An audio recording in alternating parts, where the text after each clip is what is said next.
சுடுகாட்டு காளி எப்படி உருவானாங்க, அவங்க குடும்பம் எப்படி இருந்துச்சு, இதெல்லாம் சுடுகாட்டு காளி வளரும்போது அது அது கருப்பு உருவத்தில் வந்திருக்கும். அவங்க அம்மாவும் அதே மாதிரி தான் ரத்தத்திலே இருக்கும். அவங்க சுடுகாட்டு காளி வந்து சுடுகாட்டில் இருக்காது, சுடுகாட்டு இருக்க பக்கத்தில் தான் இருக்கும். சுடுகாட்டில் இருந்தால் ஆவிகள் அது பின்னாடியே தான் இருக்கும். ஆவிகள் இருக்கும்போது தான் சுடுகாட்டு காளி வரும்னு அறிகுறி இல்லை.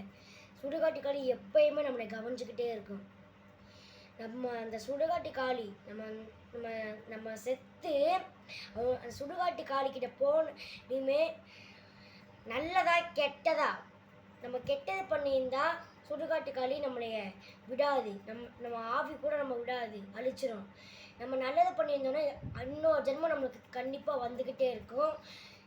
கண்டிப்பாக உங்கள் வீட்டு பக்கத்தில் இருக்க சுடுகாட்டில் இருக்க சுடுகாட்டு காளியை போய் பாருங்கள்.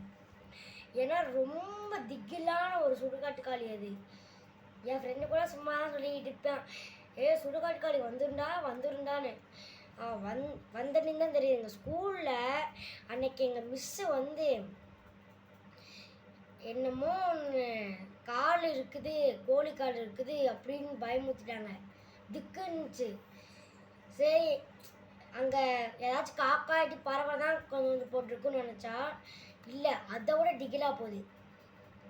ஊற்றிக்கிட்டே இருக்குது, வளைச்சிங்க. ஸ்கூலில் அம்மானி விஷயமா நடக்குது. சுடுகாட்டு காளி இதெல்லாம் பண்ணுதுன்னு நினச்சி அவன் வேற பயந்துக்கிட்டே இருக்கான். ஸோ சுடுகாட்டு காளி ரத்தத்தில் தான் அங்கே இருக்குது, ரத்த அபிஷேகம் தான் பண்ணுவாங்க. அதெல்லாம் உண்மையா இல்லையா தான் பார்ட் 2ல சொல்லுவோம். பாய்.